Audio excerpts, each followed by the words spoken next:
So, Danette Schweers is the next presenter, and she is going to be awesome. We also, again, if you're in the back, we also have some more seats up front here. If you want to move forward, go ahead and sit down. It's a little cooler than it was in the first half. Danette Schweers is an emergency veterinarian, and she has been for 18 years. And she has a great presentation. She earned her DVN at Texas A&M University. Really, that's all? Thank you. Followed by an internship in the surgery department of the California Animal Hospital. And then in the year 2000, she opened the animal emergency room here in San Antonio, which is dedicated to providing after-hours emergency medical services for pets. And that is where she continues to work as a staff veterinarian. Please give a warm San Antonio welcome to Danette Schweers!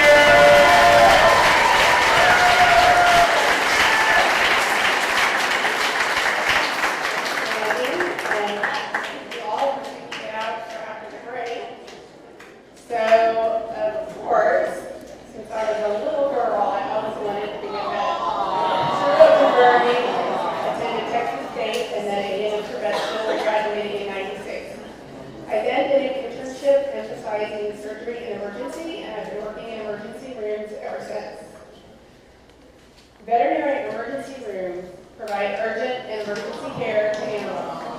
I'm going to take you behind the scenes and show you some of my patients.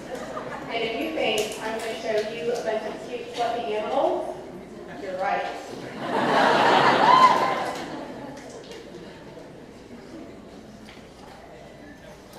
I call this the cutest thing ever, and 70% oxygen. He was having difficulty breathing and needed oxygen supplementation. We use a plexiglass chamber to provide oxygen to our smaller patients because many pets won't tolerate an oxygen mask.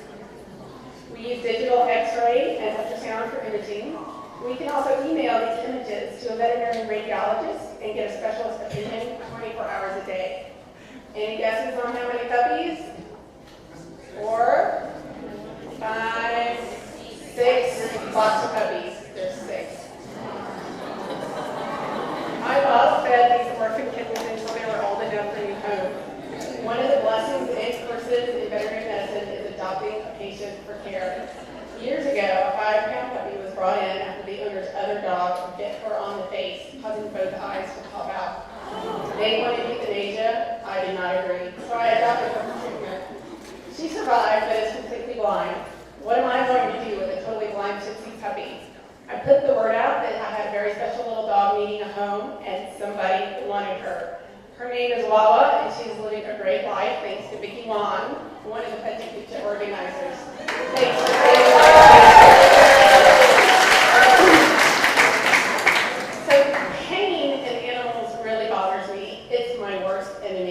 It cannot be seen or heard, it's difficult to measure, and my patients may not tell me if or how much it hurts, and I don't always know if my pain medications are working. Now for something more fun. This little guy is a complete dog, everything needed to go on with life. Delivered by C-section because Chihuahuas can't seem to have their own babies. Chihuahuas have that large head and then that tiny pelvis. Who thought natural childbirth was going to work out for that mama dog? On the other hand, Goliath was too big to fit in any of our hospital cages, so we converted an exam room into a private suite. He made so much noise because he was lonely that we had a staff member hang out in him with his room.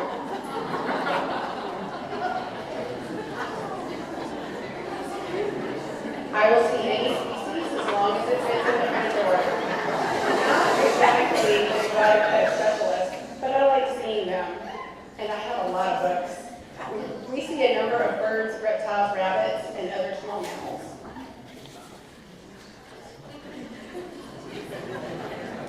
Snake bite is a very urgent condition with severe swelling and pain at the site of the bite, and the antidote does save lives. So you can see her before treatment on the left, and on the right, you see what Audrey the dog looks like after recovery. You can also see what a happy owner looks like.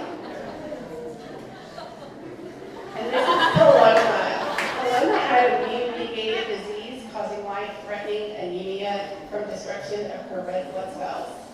She was blood typed, hospitalized, and here she is receiving a blood transfusion.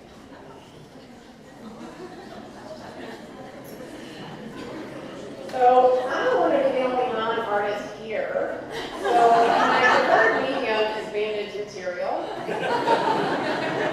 This one is actually not mine, but my technician Eva made the seascape on the cast of a dog. So sometimes we have to do what we can to get through the long night shifts. Parvo is a horrible, highly contagious virus. It is life-threatening, causing severe vomiting, bloody diarrhea, septicemia, and death. I don't know that there is anything this deadly and this contagious in people. One patient, Pixie, did not get all of her puppy shots and contracted parvo. Her owner asked for euthanasia. Could I do that? No. Adopted for treatment. She survived, but what am I going to do with the Shih Tzu puppy? Well, I sent a message to Vicki Wan, and she responded, can she see? Yes, but Vicki just said I can't right now. So Vicki has a friend, and Pixie is now living a great life in Austin. Now, you're all wonderful people, but I would rather not see you in the emergency room. So here's some tips I have to help you avoid that. Always use a leash. We see lots of pets hit by car or in animal fights that could have been prevented. Really, we see this over and over and over again. I wish we could make animals understand the rules of the road, but they're not going to get it. So pet parents, please be responsible and keep your kids out of the street.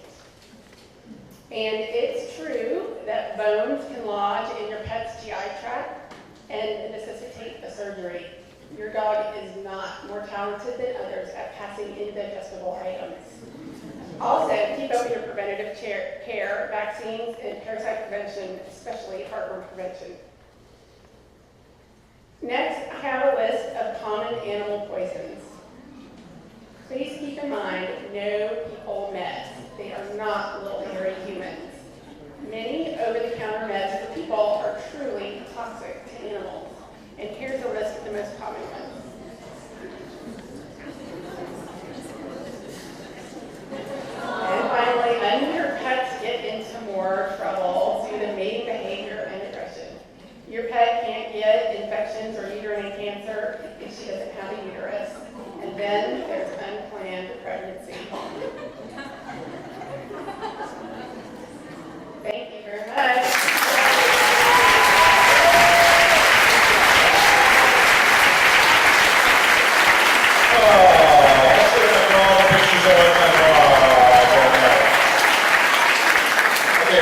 First of all, where is your emergency operation right now? Animal emergency room is on Fredericksburg Road, about a half mile inside the prison.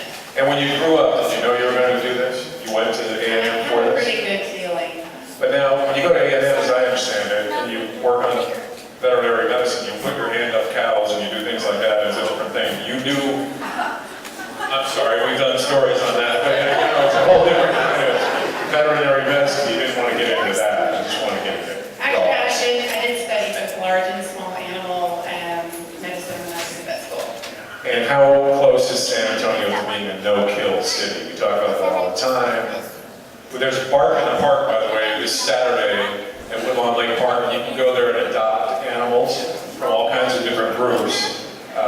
San Antonio is getting closer to no-kill all the time, but it takes lots of volunteers and fosters. So please help out, raise your hand, and help an animal. And was this young lady in the picture? Yes, that's my daughter. Okay, you want to stand up because that first cute little aw, you can do again. As you give it up for Danette and your shy little girl. What's her name? Elizabeth. Give it up for Danette and Elizabeth. Thank you.